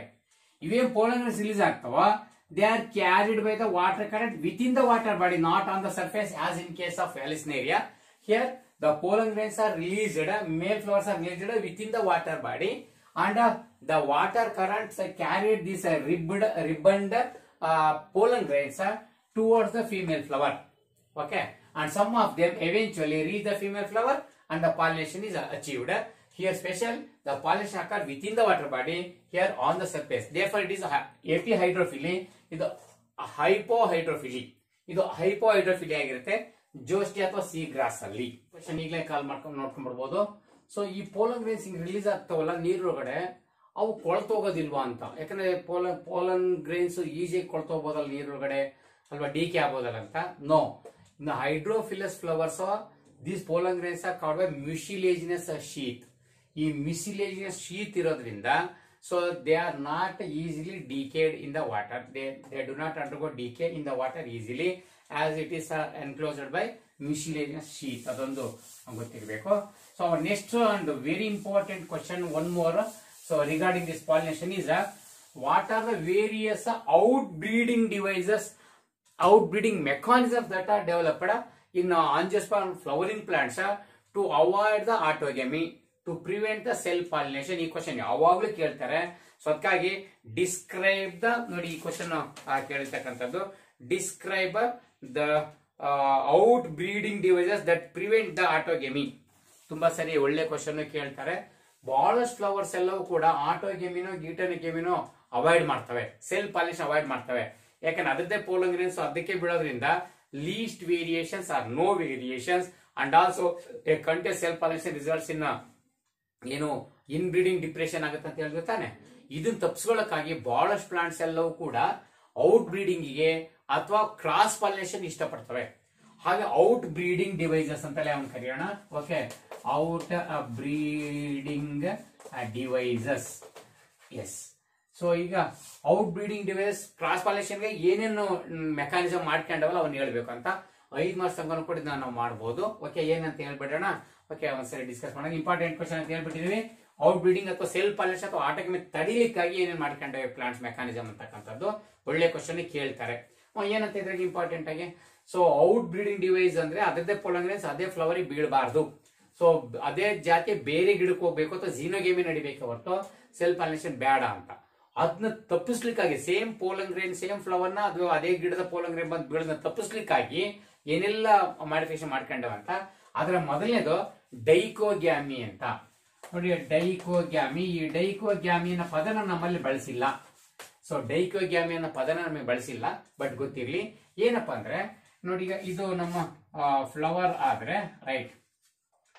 ಎಸ್, ಇಲ್ಲಿ ಏನಾಗುತ್ತಂದ್ರೆ pollen grains ರಿಲೀಸ್ ಆಗಬೇಕು, ಅಷ್ಟೊತ್ತಿಗೆ ಈ ಸ್ಟಿಗ್ಮಾ ರಿಸೆಪ್ಟಿವಿಟಿ ಪಡ್ಕೊಂಡಿರ್ಬೇಕು. ಅಂದ್ರೆ some enzymes are released at the time of so receiving the pollen grain. There is a continuous dialogue taken place between the lodged pollen grain and stigma, that is called pollen pistil interaction ಅಂತೆಲ್ಲ ಓದಿದಿರಿ. So ಈ ತರ pollen grain ಇಲ್ಲಿ ಬಂತು ಅಂದ್ರೆ ಅವಾಗ ಇವರಿಬ್ರು ಕೂಡ ರೆಸಿಪ್ಟಿವಿಟಿ ಪಡ್ಕೋಬೇಕಾಗತ್ತೆ. ಅಂದ್ರೆ ಸ್ಟಿಗ್ಮಾ ರೆಸಿಪ್ಟಿವಿಟಿ ಅಂದ್ರೆ ಕೆಲವು ಸೂಟಬಲ್ ಎಂಜೈಮ್ಸ್ ರಿಲೀಸ್ ಮಾಡಿ ಆಕ್ಟಿವೇಟ್ ಆಗಬೇಕು, ಮತ್ತೆ ಪೋಲನ್ ಗ್ರೈನ್ ಕೂಡ ಪೋಲನ್ ಜರ್ಮಿನೇಷನ್ ಆಗಿ ರೆಡಿ ಆಗಿರ್ಬೇಕು. ಇವೆರಡು ಆಗ್ಬೇಕಂದ್ರೆ ಅಟ್ ಎ ಟೈಮ್ ಇವ್ನು ರಿಲೀಸ್ ಆಗೋದಕ್ಕೂ ಮತ್ತೆ ಇದು ರೆಸಿಪ್ಟಿವ್ ಆಗಕ್ಕೂ ಸೇಮ್ ಇರಬೇಕು. ಅಂದ್ರೆ ಎರಡು ಸಿಂಕ್ ಆಗ್ಬೇಕು ಅಂತ. ಈ ಮದುವೆ ಮನೆಯಲ್ಲಿ ಗಂಡಿನ ಕಡೆಯವ್ರು ಬರ್ತಾರಂದ್ರೆ ಹೆಣ್ಣಿನ ಕಡೆಯವರು ಅವ್ರನ್ನ ವೆಲ್ಕಮ್ ಮಾಡಕ್ಕೆ ಸಿದ್ಧರಾಗಿರ್ಬೇಕು ಕಲ್ಯಾಣ ಮಂಟಪದಲ್ಲಿ ಅಂತ. ಈಗ ಗಂಡಿನ ಕಡೆಯವ್ರು ಬಂದಿದ್ರೆ ಹೆಣ್ಣಿನ ಕಡೆಯವ್ರು ಇನ್ನು ಬಂದಿಲ್ಲ ಅವ್ನು ಕರಿಯಕಂದ್ರೆ ಅವ್ರು ಎಷ್ಟಿಟ್ ಬರ್ಬೇಕು ಅಂತ. ಅಥವಾ ಹೆಣ್ಣಿನ ಕಡೆ ಇರೋದು ಕಾದು ಅನೇಕ ಗಂಟೆಗಳು ಮುಗಿದ್ರು ಕೂಡ ಗಂಡಿನ ಕಡೆ ಊರಿಂದ ಬಂದೇ ಇಲ್ಲ ಅಂದ್ರೆ ಹೀಗಾದಾಗ ಎಷ್ಟೋ ಮದುವೆಗಳು ಮುರಿದೋಗ್ಬಿಡುವುದು ಅಂತ ಅದರ ಅರ್ಥ. ಸೇಮ್ ಹಂಗೇನಿಲ್ಲ ಅನ್ಕೋಬಹುದು ನೋಡಿ. ಪೋಲನ್ ಗ್ರೈನ್ಸ್ ಇಲ್ಲಿ ಬಂದು ಕುತ್ಕೊಂಡ ತಕ್ಷಣ ಇದು ರೆಸಿಪ್ಟಿವ್ ಆಗಿ ವೆಲ್ಕಮ್ ಮಾಡಂಗಿರ್ಬೇಕು. ಅಥವಾ ಇದು ರೆಸಿಪ್ಟಿವ್ ಆದಾಗ ಪೋಲನ್ ಗ್ರೈನ್ ಬರ್ಲಿಲ್ಲ ಅಂದ್ರೆ, ಅಥವಾ ಪೋಲನ್ ಗ್ರೈನ್ ಬಂದಾಗ ಇದು ರೆಸಿಪ್ಟಿವಿಟಿ ಆಗಲಿಲ್ಲ ಅಂದ್ರೆ ಅವೆರಡನ್ನ ಸಿಂಕ್ ಆಗಲ್ಲ ಅಂತ. That is the receptivity of a stigma and releasing of pollen grains are not synchronized in most of the flowers to avoid the cell pollination. That is a not synchronized anta. Not a synchronized. Okay. Not a synchronized. That means the receptivity of a stigma and releasing of pollen grains are not synchronized each other. That is why the germination of pollen grain will not occur. It will fail. Okay. ಅದು ಆಗ್ತಕ್ಕಂಥ ಸಾಧ್ಯತೆ ಇರೋದು. ಇದು because of ಡೈಕೋಗ್ಯಾಮಿ ಅಂತ ಹೇಳೋದು. ಡೈಕೋಗ್ಯಾಮಿ ಅಂದ್ರೆ ಪ್ರೋಟ್ಯಾಂಡ್ರಿ ಅಥವಾ ಪ್ರೋಟೋಗೈನಿ ಈ ತರ ಆಗ್ಬೋದು ಅಂತ. ಪ್ರೋಟ್ಯಾಂಡ್ರಿ ಅಂದ್ರೆ ಪೋಲನ್ ಗ್ರೈನ್ಸ್ ಬೇಗ ಬಂದ್ಬಿಟ್ಟಿರ್ತವೆ ಆದ್ರೆ ಸ್ಟಿಗ್ಮಾ ರೆಸಿಪ್ಟಿವ್ ಆಗಿರಲ್ಲ, ಅಥವಾ ಸ್ಟಿಗ್ಮಾ ರೆಸಿಪ್ಟಿವ್ ಆದ್ರೆ ಇದು ಪ್ರೋಟೋಗೈನಿ. ಈ ತರ ಪ್ರೋಟೋಗೈನಿನ ಪ್ರೋಟ್ಯಾಂಡ್ರಿನೋ ಆಗ್ತಕ್ಕಂಥದ್ನೇ ಎಂತ ಕರಿತೀವಿ ಅಂದ್ರೆ releasing of pollen grains before ಏನು ರೆಸಿಪ್ಟಿವಿಟಿ ಆಫ್ ಸ್ಟಿಗ್ಮಾ ಆದ್ರೆ ಪ್ರೋಟಾಂಡ್ರಿ, ಅಥವಾ receptivity of stigma before releasing of pollen grain ಆದ್ರೆ ಪ್ರೋಟೋಗೈನಿ. ಇದನ್ನ ಡೈಕೋಗ್ಯಾಮಿ ಅಂತ ಕರೀತಾರೆ. ಆ ಪದ ಬಳಸಿಲ್ಲ, ಬಟ್ ಇವೆರಡು ನಾಟ್ ಸಿಂಕ್ರನೈಸ್ ಅನ್ನೋದು ಒಂದು ಬರಿಬೇಕಾಗತ್ತೆ, ಅದು ಇಂಪಾರ್ಟೆಂಟ್ ಆಗಿ. ಇದು ಒಂದು ಸೆಲ್ ಪಾಲಿನೇಷನ್ ತಡಿಲಿಕ್ಕೆ ಮಾಡ್ಕೊಂಡ್ರದು. ಇನ್ನು ಎರಡನೇದು ಏನಪ್ಪಾ ಅಂದ್ರೆ ಹೆಟಿರೋಸ್ಟೈಲಿ ಅಂತ. ಇದು ಕೂಡ ಪದ ಬಳಸಿಲ್ಲ, ಬಟ್ ಈ ವಿಷಯ ಇದೆ. ಈ ವಿಷಯ ಬರೀತಿರ್ಬೇಕು ನಾವು. ಈ ಪದ ಇಲ್ಲಿದೆ ಅಂತ ವಿಷಯ ಬರೀಬೇಕು. ಏನು ಹೆಟಿರೋಸ್ಟೈಲಿ ಅಂದ್ರೆ, so here the length of stigma or position of the stigma and anther are at different position. ನೋಡಿ ಇಲ್ಲಿ ಸ್ಟಿಗ್ಮಾ ಇದೆ ಅಂತಂದ್ರೆ ನಮ್ಮ ಆಂಥರ್ಗಳು ಇಲ್ಲಿದ್ ಬಿಟ್ರೆ ಇಲ್ಲಿ ಆಂಥರ್ ಇದ್ರೆ ಇಲ್ಲಿಂದ ಇಲ್ಲಿ ಪೋಲನ್ ಗ್ರೈನ್ಸ್ ಬರ್ಬೇಕಂತ ಏನಿಲ್ಲಲ್ಲ. ಅಥವಾ ಸೊ ಇಲ್ಲಿ ಆಂಥರ್ಗಳು ಹೀಗಿರ್ಬೋದಲ್ಲ, ಇಲ್ಲಿ ಆಂಥರ್ ಇದ್ರೆ ಸ್ಟಿಗ್ಮಾ ರೀಚ್ ಆಗದೆ ಯಾವಾಗ. That is the position of stamens and stigma are at different level. So because of different length then it avoids the cell pollination. ಅವಾಗ ಅದು ಪೋಲನ್ ಗ್ರೈನ್ಸ್ ಅದಕ್ಕೆ ರೀಚ್ ಆಗದಂಗೆ ಇರಬಹುದು. ಇಲ್ಲೂ ಫೇಸ್ ಟು ಫೇಸ್ ಕ್ಲೋಸ್ ವಿಸಿನಿಟಿಯಲ್ಲಿ ಇದ್ದಾಗ ಪೋಲನ್ ಗ್ರೈನ್ಸ್ ಬಂದು ಬೀಳ್ತವೆ ಆಗುತ್ತೆ. ಇವು ಅವನೆಲ್ಲೋ ಇದೆಲ್ಲೋ ಇತ್ತು ಅಂದ್ರೆ ಸಾಧ್ಯ ಇಲ್ಲ. So that is heterostyly. Okay, different position ಇರ್ತಕ್ಕಂಥದ್ದು. ಸೊ ಇದು ಒಂದು ಮೆಕ್ಯಾನಿಸಮ್ ಬೇಕಷ್ಟು ಪ್ಲಾಂಟ್ಸ್ ಮಾಡ್ಕೊಂಡಿದ್ದೇವೆ ಸೆಲ್ ಪಾಲಿನೇಷನ್ ತಡಿಲಿಕ್ಕೆ. ಇನ್ನು ಇದು ಬಿಟ್ಟರೆ ನೆಕ್ಸ್ಟ್ ಏನಪ್ಪಾ ಅಂದ್ರೆ ಯೂನಿಸೆಕ್ಸುವಾಲಿಟಿ. ನೋಡಿ ಯೂನಿಸೆಕ್ಸುವಾಲಿಟಿ ಇದಂತೂ ನಿಮ್ಮೆಲ್ಲರಿಗೂ ಗೊತ್ತಿರ್ತಕ್ಕಂಥದ್ದು. Production of unisexual flower. Male flower female flower separate ಬಂದ್ಬಿಟ್ರೆ ಆವಾಗ ಆ ಫ್ಲವರ್ ಪೋಲನ್ ಗ್ರೈನ್ಸ್ ಇದಕ್ಕೆ ಬಂದು ಬೀಳಬೇಕಂತ ಏನಿಲ್ವಲ್ಲ. ಸೊ ಹಾಗಾಗಿ ಯೂನಿಸೆಕ್ಸುವಾಲಿಟಿ ಆಯ್ತು ಅಂದ್ರೆ ಸುಲಭವಾಗಿ ಸೆಲ್ ಪಾಲಿನೇಷನ್ ಅವಾಯ್ಡ್ ಮಾಡಬಹುದು. ಈಗ ನಮ್ಮ ಮೇಜ್, ಓಕೆ, ಸೊ ಮೇಜ್ ಅಲ್ಲಿ ನೋಡಿ ಅಲ್ವಾ, ಮೆಕ್ಕೆಜೋಳಕ್ಕೆ ಹೋದ್ರೆ ಮೇಲೆ ಸೂಲಂಗಿ ಅಂತ ಮೇಲ್ ಫ್ಲವರ್, ಕೆಳಗೆ ತೆನೆ ಐತಲ್ಲ ಫಿಮೇಲ್ ಫ್ಲವರ್, ಅಲ್ಲಿಂದ ಅದ್ರ ಪೋಲನ್ ಗ್ರೈನ್ಸ್ ಅದಕ್ಕೆ ಬೀಳಕಂತ ಏನಿಲ್ಲ. ಗಾಳಿ ಅಡ್ಡಾಡ್ಕೊಂಡು ಬೇರೆ ಬೇರೆ ಗಿಡದವ್ರು ಬಂದ್ ಬೀಳೋದೇ ಸಾಧ್ಯತೆ ಜಾಸ್ತಿ. ಹಾಗೆ ಸೆಲ್ ಪಾಲಿನೇಷನ್ ತಡಿಬಹುದಲ್ಲ ಅಂತ. ಸೊ ಹಾಗೇನೆ ಕೋಕೋನಟ್ ಅಲ್ಲಿ ನೋಡಿ ಅಲ್ಲೂ ಕೂಡ ಅಷ್ಟೇ ಹೊಂಬಾಳೆಗೆ ಹೋದ್ರೆ ಗಂಡು ಹೂ ಮತ್ತೆ ಹೆಣ್ಣು ಬೇರೆ ಬೇರೆ ಇದಾವಲ್ವಾ, ಹಾಗಾಗಿ ಆತರ ಅಲ್ಲಿ ತಡಿಬಹುದಂತ. ಹಾಗೇನೆ ಕುಕ್ಕರ್ ಬಿಟ್ಟ, ನಮ್ಮ ಕುಕ್ಕರ್ ಬಿಟ್ಟದಲ್ಲೂ ಕೂಡ ಅಷ್ಟೇ. ಕುಕ್ಕರ್ ಬಿಟ್ಟದಲ್ಲಿ ಕೂಡ ಸೊ ಸೋರೆಕಾಯಿ, ಹೀರೆಕಾಯಿ, ಸೊ ಆ ಜಾತಿ ಇದ್ದಾಗ ಪಡವಲಕಾಯಿ ಅಥವಾ ಕುಂಬಳಕಾಯಿ ಅವರೆಲ್ಲರೂ ಕೂಡ ಇದೇ ತರದವಂತ. ಇದು ಯೂನಿಸೆಕ್ಸುವಾಲಿಟಿಯಿಂದ ತಪ್ಸಕ್ ಸಾಧ್ಯತೆ ಇದೆ, ಅದೊಂದು ಒಳ್ಳೆ ಐಡಿಯಾ. ಇದನ್ನೇ ಬಿಟ್ಟು so that is self incompatibility. Okay, self incompatibility. ಇದೇನು ಸೆಲ್ಫ್ ಇನ್ಕಂಪ್ಯಾಟಿಬಿಲಿಟಿ ಅಂದ್ರೆ, ಸಪೋಸ್ ಯಾವ್ದೇ ಪೋಲನ್ ಗ್ರೈನ್ಸ್ ಬಂದು ಒಂದು ಲಾರ್ಜ್ ಆಗ್ಬಿಟ್ಟಿದೆ, ಇದೇ ಹೂವಿಂದ ಪೋಲನ್ ಗ್ರೈನ್ ಕೂತ್ಕೊಂಡಿದೆ ಅಂತ ಇಟ್ಕೊಳ್ಳೋಣ. ಆವಾಗ ಸ್ಟಿಗ್ಮಾ ಇದನ್ನ ರಿಜೆಕ್ಟ್ ಮಾಡುತ್ತೆ. ಹೇಗೆ ರಿಜೆಕ್ಟ್ ಮಾಡ್ತಂದ್ರೆ ಇದರ ಜರ್ಮಿನೇಷನ್ ಆಗೋದಾಗ್ಲಿ, ಜರ್ಮಿನೇಷನ್ ಪೋಲನ್ ಟ್ಯೂಬ್ ಇದರ ಸ್ಟಿಗ್ಮಾ ಸ್ಟೈಲ್ ಮೂಲಕ ಪೈರ್ಸಿಂಗ್ ಥ್ರೂ ದ ಟಿಶ್ಯೂಸ್ ಬೆಳ್ಕೊಂಡು ಹೋಗೋದಾಗ್ಲಿ, ಅದನ್ನೆಲ್ಲದು ಇನ್ಹಿಬಿಟ್ ಮಾಡುತ್ತೆ. ಸೊ ಇನ್ಹಿಬಿಟ್ ಮಾಡಕ್ಕಾಗಿ ಕೆಲವು ಎಂಜೈಮ್ಸ್ ರಿಲೀಸ್ ಮಾಡುತ್ತೆ. ಸೊ ಈ ತರ ಪೋಲನ್ ಜನರೇಷನ್ ಮತ್ತೆ ಪೋಲನ್ ಟ್ಯೂಬ್ ಗ್ರೋತ್ ಅನ್ನ ಇನ್ಹಿಬಿಟ್ ಮಾಡಿ ಸೊ ಪಾಲಿನೇಷನ್ ಆಗದ ತಪ್ಪಿಸುತ್ತೆ ಅಥವಾ ಫರ್ಟಿಲೈಸೇಷನ್ ತಡೆಯುತ್ತೆ. ಸೊ ಇದನ್ನ ನಾವು ಸೆಲ್ಫ್ ಇನ್ಕಂಪ್ಯಾಟಿಬಿಲಿಟಿ ಅಂತ ಕರೆಯೋದು. ಹಂಗಾರೆ ಸೆಲ್ಫ್ ಇನ್ಕಂಪ್ಯಾಟಿಬಿಲಿಟಿ ಅಂದ್ರೆ this is the mechanism of inhibition of pollen germination or pollen tube growth on the stigma. Okay, that inhibition is called self incompatibility. ಅದರದ್ದೇ pollens ಬಿದ್ದಾಗ ಬೇಕಂತ ತಡಿತಕ್ಕಂಥ ಇದೊಂದು ಮೆಕಾನಿಸಮ್ ಇದೆ. ಸೊ ಇದು ಒಂದು ಪಾಯಿಂಟ್ಸ್ ನೀವು ನೋಟ್ ಮಾಡಬಹುದಪ್ಪ. ಇದಕ್ಕಾಗಿ ಇದನ್ನ ಬಿಟ್ರೆ ಎಸ್ ಔಟ್ ಬ್ರೀಡಿಂಗ್ ಡಿವೈಸಸ್ ಅಲ್ಲಿ ಮತ್ತೇನಪ್ಪ ಅಂದ್ರೆ ನೋಡು, ಹೆರ್ಕೋಗ್ಯಾಮಿ ಅಂತಿದೆ. ಈ ಸ್ಟಿಗ್ಮಾ ಮತ್ತು ಪೋಲನ್ ಗ್ರೈನ್ ನಡುವೆ ಒಂದು ಅಡ್ಡ ಗೋಡೆ ಅಥವಾ ಏನು ಪರ್ಪಸ್ ಒಂದು ಲೇಯರ್ ಬೆಳೆಸ್ಕೊಂಡು ಯಾವ್ದೇ ಕಡೆ ಪೋಲನ್ ಅಲ್ಲಿ ಬಂದು ರೀಚ್ ಆಗದೆ ನೋಡ್ಕೊಳ್ತಕ್ಕಂಥದ್ದು. ಅದು ನಮ್ಮಲ್ಲಿ ಏನು ಡಿಸ್ಕಷನ್ ಇಲ್ಲ. ಬಟ್ ಅದು ಬಂದು ಡೈಇಸಿನ ನಾವು ಬೇಕಾದ್ರೆ ಬರೀಬಹುದು. Okay, so ಡೈಇಸಿ ಬರೀಬಹುದು. ಆಮೇಲೆ ಹೆರ್ಕೋಗ್ಯಾಮಿ ಹೇಳ್ದಲ್ಲ, ಅದು ಬೇಕಾದ್ರೆ ನೀವು ಬರೀಬಹುದು. ಅದು ನಮ್ಮ ಬುಕ್ ಅಲ್ಲಿ ಇಲ್ದಕ್ಕೆ ನಾನು ಹೇಳ್ತಾ ಇದ್ದೀನಿ. ಡೈಇಸಿ ಅಂತ ಇದ್ದೇ ಇದೆ. Here male and female flowers they produce in different plants. That male flower on male plant, female flower on female plant. So it is also avoid the self pollination. So ಇಷ್ಟು mechanism ಮಾಡ್ಕೊಂಡಿದ್ದೇವೆ, ಓದ್ಕೊಂಡಿದ್ರೆ point wise ಬರೀರಿ ಮತ್ತೆ ಅದನ್ನ ಒಂದು ಎರಡು line ಅಲ್ಲಿ explain ಮಾಡಿ. Okay, so this is most important regarding pollination. Okay, ಹಾಗಾಗಿ ಸೆಲ್ಫ್ ಇನ್ಕಂಪ್ಯಾಟಿಬಿಲಿಟಿನೇ ಬೇರೆ, ಇನ್ ಬ್ರೀಡಿಂಗ್ ಡಿಪ್ರೆಷನ್ ಬೇರೆ. ಸೆಲ್ಫ್ ಇನ್ಕಂಪ್ಯಾಟಿಬಿಲಿಟಿ ಅಂದ್ರೆ this is the genetic mechanism of inhibition of pollen germination and growth of pollen tube through the stigma. So that mechanism is called inbreeding depression. Self incompatibility. Inbreeding depression ಅಂದ್ರೆ a continuous self pollination results in the loss of fertility and productivity. So that is called inbreeding depression. So ಅವೆರಡು ಕೂಡ ಒಂದ್ಸರಿ confuse ಆಗೋದುಂಟು, ಸರಿ ನೋಡ್ಕೊಳ್ಳಿ ಅಂತ. ಇನ್ನ next ನಮ್ಮ ಕೆಲಸ ಏನಪ್ಪಾ ಅಂತಂದ್ರೆ ಇಂಪಾರ್ಟೆಂಟ್ ಆಗಿ ಇಲ್ಲೋದಿದೆ. ವಾಟ್ ಈಸ್ ಆರ್ಟಿಫಿಷಿಯಲ್ ಹೈಬ್ರಿಡೈಸೇಷನ್ ಒಂದ್ಸರಿ ಕೇಳಿದ್ದಾರೆ. Artificial hybridization. Okay, hybridization. ಆಮೇಲೆ ಅದ್ರಾಗನೆ ಇಮ್ಯಾಸ್ಕ್ಯುಲೇಷನ್ ಅಂದ್ರೆ ಏನು, ಬ್ಯಾಗಿಂಗ್ ಅಂದ್ರೆ ಏನು ಒಂದ್ಸರಿ ಮಾತ್ರ. ಇಮ್ಯಾಸ್ಕ್ಯುಲೇಷನ್ 2 ಸರಿ ಕೇಳಿದರೆ ಒಂದೊಂದು ಮಾರ್ಕ್ಸಿಗೆ. ಹಾಗಾಗಿ ಇದು ಆಕ್ಚುಲಿ ಪ್ಲಾಂಟ್ ಬ್ರೀಡಿಂಗ್ ಮುಂದೆ 9ನೇ ಚಾಪ್ಟರ್ ಹೇಳ್ಬೇಕಾಗಿತ್ತು, ಆ ಚಾಪ್ಟರ್ ಇಲ್ಲ ಈ ಸರಿ. ಇದೊಂದು ಮಾತು ಇಲ್ಲಿ ಬರೋದ್ರಿಂದ ಅದನ್ನ ಕೇಳ್ಬಿಡ್ಬೋದು. ಆರ್ಟಿಫಿಷಿಯಲ್ ಹೈಬ್ರಿಡೇಷನ್ ಅಂದ್ರೆ this is the technique of raising the plants by obtaining the seeds through controlled pollination and fertilization. So here the plants that are raised, that are produced, that are so obtained from the seeds which are obtained, seeds that are formed by the controlled pollination and fertilization. Controlled pollination fertilization ಅಂದ್ರೆ ನಮ್ಮ ಅನ್ಸಿಕೆ, ನಮ್ಮ desirable pollination ಆಗಿರ್ಬೇಕು. ನಮ್ಗೆ ಇಷ್ಟ ಆದಂಗೆ ನಮ್ದು ಯಾವ್ದು pollens ಅಂತ ತಂದು ಹಾಕಿ ಪಾಲಿನೇಷನ್ ಮಾಡಿಸಿ ಅದನ್ನ ಫರ್ಟಿಲೈಸೇಷನ್ ಮಾಡಿಸಿ ಸೀಡ್ ಪಡ್ಕೊಂಡಿರ್ಬೇಕು. ಆದ್ರಿಂದ ಬೆಳೆ ಬೆಳೀತಕ್ಕಂಥ ವಿಧಾನಕ್ಕೆ ಅದು ಆರ್ಟಿಫಿಷಿಯಲ್ ಹೈಬ್ರಿಡೇಷನ್ ಅಂತ. ಸೊ ಇದನ್ನು ಬಹಳ ಸರಿ ಕೇಳಿದ್ದಾರೆ. ಹಾಗಾಗಿ this is the raising of a crop or plants by using the seeds which are formed through controlled pollination and fertilization. So that is called ಅಂತ ಹೇಳಿ ಆರ್ಟಿಫಿಷಿಯಲ್ ಫರ್ಟಿಲೈಸೇಷನ್ಗೆ, ಆರ್ಟಿಫಿಷಿಯಲ್ ಹೈಬ್ರಿಡೇಷನ್ಗೆ. ಇಮ್ಯಾಸ್ಕ್ಯುಲೇಷನ್ ಅಂದ್ರೆ ಗೊತ್ತಿದೆ ನಿಮಗೆ. So emasculation this is the process of cut and remove the anthers of the flower by using a scalpel or a scissor before dehiscence, before release the pollen grains. So ಅದು emasculation, ಅದ್ರ ಬಗ್ಗೆ first chapter ಅಲ್ಲಿ ಹೇಳಿದ್ದಾರೆ.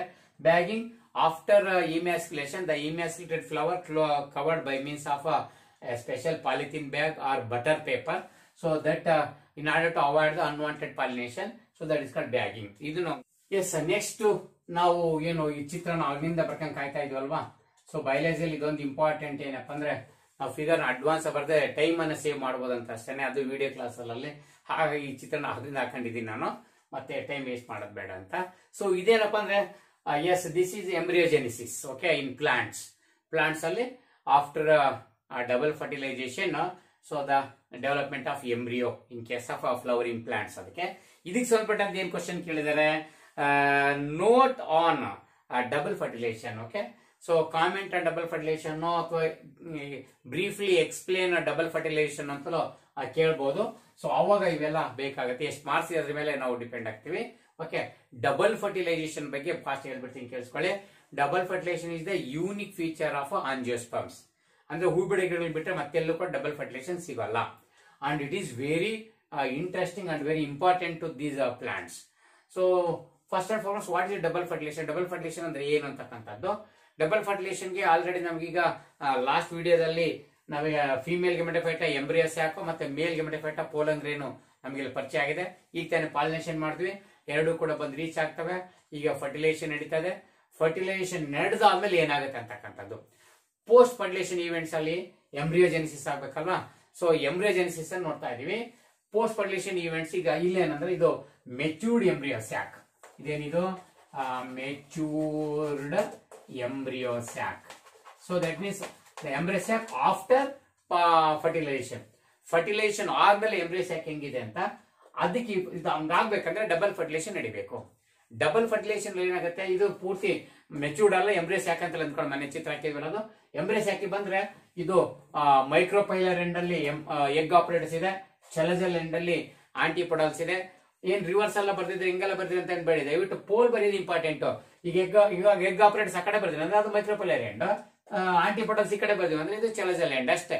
ನೀವು ಯಾವ direction ಬರ್ದ್ರು ಕೂಡ figure same ಇರುತ್ತೆ. ಇದು ಆಂಟಿಪೊಡಲ್ಸ್. ಓಕೆ, ಸೊ ಆಂಟಿಪೋಡಲ್ಸ್ ಅಂದ ತಕ್ಷಣ ಇದು ಚೆಲಜಲ್ ಎಂಡ್ ಆಗಿರುತ್ತೆ, ಇದು ಮೈಕ್ರೋಪೈಲರ್ ಎಂಡ್ ಆಗಿರುತ್ತೆ.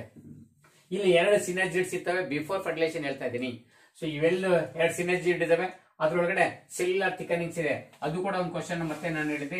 ಒಂದು ಸಿನರ್ಜಿಡ್ ಅಂದ್ರೆ there are specialized cellular thickenings inside the synergid cell. Those are called piliform apparatus. What is their significance? They guide the pollen tube to enter into the synergid cell and release the male gametes. So ಅದು ಬಗ್ಗೆ ಹೇಳಿದೀನಿ. Okay, ಇವೆರಡು ಸಿನರ್ಜಿಡ್ಸ್ ಇದೆ, ಇದು egg cell ಇದೆ. Next ಇಲ್ಲಿ ಎರಡು polar nuclei ಇರ್ತವೆ. ಇವೆರಡು polar nuclei they fuse each other to form secondary nucleus. ಇವೆರಡು ಸೇರಿ ಸೆಕೆಂಡರಿ, ಇದು ಸೆಕೆಂಡರಿ ನ್ಯೂಕ್ಲಿಯಸ್ ಅನ್ಕೊಳ್ಳೋಣ, ಜಾಗಿಲ್ ತಂಗ್ ಬರ್ತಿದ್ದೀನಿ. ಓಕೆ, ಇದು ಸೆಕೆಂಡರಿ ನ್ಯೂಕ್ಲಿಯಸ್ ಆಗುತ್ತೆ. ಆಮೇಲೆ ಇಲ್ಲಿ ಸಿನರ್ಜಿಡ್ಸ್ ಎರಡು ಸಿನರ್ಜಿಡ್ಸ್ ಇದಾವೆ.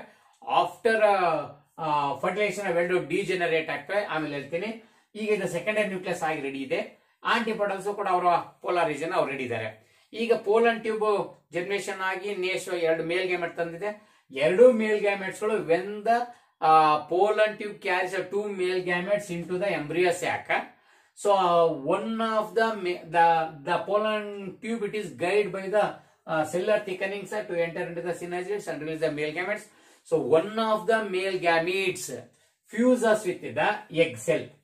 One of the male gametes fuses with the egg cell, that is called syngamy or fertilization, which results in the formation of zygote. So ಅದ್ರ ಎರಡು ಮೇಲ್ ಗ್ಯಾಮೆಟ್ ಬಂದವಲ್ಲ, ಅದ್ರಲ್ಲಿ ಒಂದು ಮೇಲ್ ಗ್ಯಾಮೆಟ್ ಎಗ್ ಸೆಲ್ ಜೊತೆ ಸೇರ್ಕೊಳ್ಳುತ್ತೆ, ಅದನ್ನ ಸಿಂಗ್ಯಾಮಿ ಅಂತಾರೆ. ಅದರಿಂದ ಫರ್ಟಿಲೈಸ್ಡ್ ಎಗ್ ಬರುತ್ತೆ, ದಟ್ ಇಸ್ zygote. ಇನ್ನು ಎರಡನೇದು ಏನಪ್ಪ ಅಂದ್ರೆ ಇಲ್ಲಿ ಎರಡು ಪೋಲಾರ್ ನ್ಯೂಕ್ಲಿಯೈಗಳಿದ್ದ ಸೇರ್ಕೊಂಡು ಸೆಕೆಂಡರಿ ನ್ಯೂಕ್ಲಿಯಸ್ ಆಗಿದೆಯಲ್ಲ, ಇದು ಜೊತೆಗೆ ಮತ್ತೊಂದು ಮೇಲ್ ಗ್ಯಾಮೆಟ್, ಇನ್ನೊಂದು ಮೇಲ್ ಗ್ಯಾಮೆಟ್ ಉಳಿದಿದೆಯಲ್ಲ, ಅದು ಬಂದು ಜೊತೆ ಸೇರ್ಕೊಳ್ಳುತ್ತೆ. ಆಲ್ರೆಡಿ ಈಗ ಎರಡು ಹ್ಯಾಪ್ಲಾಯ್ಡ್ ಸೇರಿದಾವೆ. ಎರಡು ಪೋಲಾರ್ ನ್ಯೂಕ್ಲಿಯೈ, ಎರಡು ಹ್ಯಾಪ್ಲಾಯ್ಡ್. ಇನ್ನೊಂದು ಹ್ಯಾಪ್ಲಾಯ್ಡ್ ಅಂದ್ರೆ ಮೇಲ್ ಗ್ಯಾಮೆಟ್ ಬಂತಲ್ಲ, ಆ ಮೇಲ್ ಗ್ಯಾಮೆಟ್ ಜೊತೆ ಸೇರ್ಕೊಳ್ಳುತ್ತೆ. ಅಂದ್ರೆ ಸೆಕೆಂಡರಿ ನ್ಯೂಕ್ಲಿಯಸ್ ಜೊತೆಗೆ ಅಥವಾ ಸೆಂಟ್ರಲ್ ಸೆಲ್ ಇರ್ತಕ್ಕಂಥ ಪೋಲಾರ್ ನ್ಯೂಕ್ಲಿಯೈಗಳ ಜೊತೆಗೆ ಒಂದು ಸೆಕೆಂಡ್ ಮೇಲ್ ಗ್ಯಾಮೆಟ್ ಬಂದು ಸೇರ್ಕೊಳ್ಳೋದೇ ಏನು ಟ್ರಿಪಲ್ ಫ್ಯೂಸನ್. ಅದೇನದು ಟ್ರಿಪಲ್ ಫ್ಯೂಸನ್. ಸೊ ವಾಟ್ ಈ ಟ್ರಿಪಲ್ ಫ್ಯೂಸನ್ ಕೇಳಿದ್ದಾರೆ ಕೂಡ. ವಾಟ್ ಈ triple fusion? This is the fusion of one male gamete with the secondary nucleus in the central cell of embryo sac is called a triple fusion. What is syngamy? It is the fusion of one male gamete with the egg cell of the egg apparatus in the embryo sac. That is called syngamy. What is the product of syngamy? Zygote. Syngamy nadre ಏನು ಬರುತ್ತೆ? Zygote. What is the product of triple fusion? That is a pen primary endosperm nucleus ಆಗುತ್ತೆ ಇದು. So 3 ಜನ ಸೇರ್ಕೊತಾರೆ. 3 ಜನ ಅಂದ್ರೆ ಇದು triple ಅಂದ್ರೆ 3 ಜನ ಸೇರ್ಕೊಂಡಾಗಿರ್ತಕ್ಕಂಥದ್ದು. ಅದನ್ನ ಪೆನ್ ಅಥವಾ ಪ್ರೈಮರಿ ಎಂಡೋಸ್ಪರ್ಮ್ ನ್ಯೂಕ್ಲಿಯಸ್ ಅಂತ ಕರಿತೀವಿ. ಓಕೆ, ಸೊ ಇವನು ಮತ್ತೆ ಈಗ ಸೆಕೆಂಡ್ ಸೆಲ್ ಇದೆ, ಸೆಂಟ್ರಲ್ ಸೆಲ್ ಐತಲ್ಲ, ಅದನ್ನ ಪೆಕ್ ಪ್ರೈಮರಿ ಎಂಡೋಸ್ಪರ್ಮ್ ಸೆಲ್ ಅಂತೀವಿ. ಇವನು ಮುಂದೆ ಎಂಡೋಸ್ಪರ್ಮ್ ಕೊಡ್ತಾನೆ. ಅದ್ ಹೆಂಗೆ ಫಾರ್ಮೇಶನ್ ಆಗುತ್ತೆ ಅದೆಲ್ಲ ನೀವೆಲ್ಲ ಓದಿರ್ತೀರಾ. ಓಕೆನಪ್ಪ, ಎಂಡೋಸ್ಪರ್ಮ್ ಫಾರ್ಮೇಶನ್ ಒಂದ್ಸರಿ ಕಣ್ಣಾಡಿಸಿ, ನನಗೆ ಯಾವ ಕ್ವಶನ್ ಸಿಕ್ಕಿಲ್ಲ, ಇಲ್ಲ ಅದಕ್ಕೆ ಹೇಳ್ತಿಲ್ಲ. ಓಕೆ, ಈ ಝೈಗೋಟ್ ಐತಲ್ಲ, ಆ ಝೈಗೋಟ್ ಮುಂದಕ್ಕೆ ಏನ್ ಡೆವಲಪ್ ಆಗುತ್ತಲ್ಲ ಅದೇ ಎಂಬ್ರಿಯೋಜೆನಿಸಿಸ್. ಈಗ ಈ ಝೈಗೋಟ್ ಬಂದಿದ್ದಾನೆ. ಸಿನರ್ಜಿಡ್ಸ್ ಡಿಗ್ರೇಡಿಂಗ್ ಅಥವಾ ಇವೇನು ನಾಶ ಆಗ್ತವೆ, ಅವೆಲ್ಲ ಹೋಗ್ತಾ ಇದಾವೆ. So degrading ಸಿನರ್ಜಿಡ್ಸ್. ಸೊ ಆಗಿನ ಆಂಟಿಪೊಡಲ್ಸ್ ಕೂಡ ಡಿಗ್ರೇಡ್ ಆಗ್ತವೆ ಫರ್ಟಿಲೈಸೇಷನ್ ಆದ್ಮೇಲೆ. After fertilization both the synergids they get degraded, ಆಮೇಲೆ ಡಿಜೆನರೇಟ್. ಹಂಗೆ antipodals degenerate except the zygote and the primary endosperm nucleus. First primary endosperm nucleus it undergoes free nuclear division to form thousands of pens which later cell organization formed and form the endosperm, which is having reserve food method for the developing embryo. So ಅದಕ್ಕೆ ಅಂತದೆಲ್ಲ ಓದ್ತಿರೋದನ್ನ. Okay, so ಇದರೊಳಗೆ free nuclear endosperm ಆಮೇಲೆ seller endosperm 2 stage ಅಲ್ಲಿ ಹೇಳಿ. ಇನ್ನ zygote ಐತಲ್ಲ, zygote ಮುಂದೆ ಏನಾಗುತ್ತೆ ನೋಡಿ, ಝೈಗೋಟ್ ಮುಂದೆ ಏನಾಗಿದೆ ಅಂದ್ರೆ ಬರ್ದಿರ್ತಕ್ಕಂಥದ್ದು this zygote. Look at this is the zygote. ಇಲ್ಲಿ ಬರುತ್ತೆ ಈ ಅಪ್ಪನೇ ಝೈಗೋಟ್. ಇವನ್ನೇ ಈ ಸೆಲ್ ಇಲ್ಲಿ ಐತ್ ನೋಡಿ, ಈ ಝೈಗೋಟ್ ಇಲ್ಲಿ ಇಟ್ಕೊಂಡಿದ್ದೀನಿ. ಯಾಕಂದ್ರೆ ನೀವು ಡಿಪ್ಲಾಯ್ಡ್ ಅಲ್ವೇಗ, ಯಾಕಂದ್ರೆ ಒಂದ್ ಮೇಲ್ ಗ್ಯಾಮೆಟ್ ಒಂದು ಎಗ್ ಸೆಲ್ ಸೇರ್ ಆಗಿರೋದು. So diploid zygote. This zygote later it undergoes various stages. First it divides metatically into 2 cells, one the basal cell. During embryogenesis, the zygote cell it undergoes metatic division to form one basal cell. Okay, so in the basal cell anta idna apical cell anta karitare. Okay, so this apical cell it undergoes continuous division to form a suspensor. Okay, ಈ ಫೋಟೋದಲ್ಲಿ ತೋರಿಸಾಗೆ ಉದ್ದಕ್ಕೆ ಸಸ್ಪೆನ್ಸರ್ cell ಆಗ್ತವೆ, ಇದು basal cell ಆಗಿರುತ್ತೆ. And at the end it forms a globular embryo. So this is called globular. Okay, globular embryo ಅಂತ ಕರೆಯೋಣ. Okay, and later it changes its structure like a heart shape. therefore it is called a heart shaped embryo. Heart shaped embryo. Okay, heart shaped embryo ಆಗುತ್ತೆ. And finally it becomes a matured embryo. Okay, so matured embryo ಆಗುತ್ತೆ. ಈ photo ಅಥವಾ figure ಹಾಕಿ explain ಮಾಡ್ಬೇಕಾಗುತ್ತೆ. ಯಾವ stage ಆದ್ಮೇಲೆ zygote ಇಂದ basal cell ಮತ್ತೆ apical cell ಆಗೋದು, ಅಂತ ಬೇಸಲ್ ಸೆಲ್ ಉಳ್ಕೊಂಡು ಆಮೇಲೆ ಸಸ್ಪೆನ್ಸರ್, ಇವರು ಸಸ್ಪೆನ್ಸರ್ಸ್ ಇವೆಲ್ಲ. ಓಕೆ, ಸೊ ಸಸ್ಪೆನ್ಸರ್ ಸೆಲ್ಗಳು ಆಗ್ತಕ್ಕಂಥದ್ದು. ಆಮೇಲೆ ಬೇಸಲ್ಲಿ ಎಂಬ್ರಿಯೋ ಬೆಳೀತಕ್ಕಂಥದ್ದು. ಎಂಬ್ರಿಯೋದಲ್ಲಿ ಒಂದು ಗ್ಲಾಬ್ಯುಲರ್ ಸ್ಟೇಜ್, ಅದಾದ್ಮೇಲೆ ಹಾರ್ಟ್ ಶೇಪ್ಡ್, ಆಮೇಲೆ ಮೆಚೂರ್ಡ್ ಆಗುತ್ತೆ. ಮೆಚೂರ್ಡಿ ಬಂದ್ರೆ ಇವೆರಡು ಕಾಟಿಲಿಡನ್ಸ್, ಇದು ಪ್ಲೂಮ್ಯೂಲ್, ಇದು ಕಾಟಿಲಿಡನ್ಸ್, ಆಮೇಲೆ ಇದಷ್ಟು ಕೂಡ ರ್ಯಾಡಿಕಲ್ ಮುಂದೆ ಆಗ್ತಕ್ಕಂಥದ್ದು. ಸೊ ಅದ್ರ ಮುಂದಿನ ಹಂತದಲ್ಲಿ ಇನ್ನೊಂದು ಕ್ಲಾಸ್ ಅಲ್ಲಿ ನೋಡೋಣ. ಸದ್ಯಕ್ಕೆ ಇಷ್ಟು ಮುಗಿತದೆ. Yes, so this is about various stages that involved in the embryogenesis. Okay, so ಅಷ್ಟು ಬಿಟ್ಟರೆ ಇಲ್ಲಿ ಎಂಬ್ರಿಯೋಜೆನಿಸಿಸ್ ಅಲ್ಲಿ ಜಾಸ್ತಿ ಏನಿಲ್ಲ, ನೀವು ಸ್ಟೇಜ್ ಮರಿಬಾರ್ದು ಅಂತ ನಾನು ಫಿಗರ್ ಹಾಕಿದ್ದೀನಿ. ಇನ್ನು ಉಳಿದಂತೆ ಸೀಡ್ಸ್ ಮತ್ತೆ ಫ್ರೂಟ್ಸ್ ಬಗ್ಗೆ ಒಂದಿಷ್ಟಿದೆ, ಅದು ಸೇರಿಸ್ಕೊಂಡು ಮುಂದಿನ ಹ್ಯೂಮನ್ ರಿಪ್ರೊಡಕ್ಷನ್ ಸೇರಿಸ್ಕೊಂಡು ನೆಕ್ಸ್ಟ್ ವಿಡಿಯೋ ಇರುತ್ತೆ. ಇಷ್ಟಕ್ಕೆ ನಮ್ಮ ಟೈಮ್ ಆಗ್ತಿದೆ, ಇಲ್ಲಿಗೆ ನಿಲ್ಲಿಸ್ಬಿಡೋಣ. Okay, thank you friends, thank you.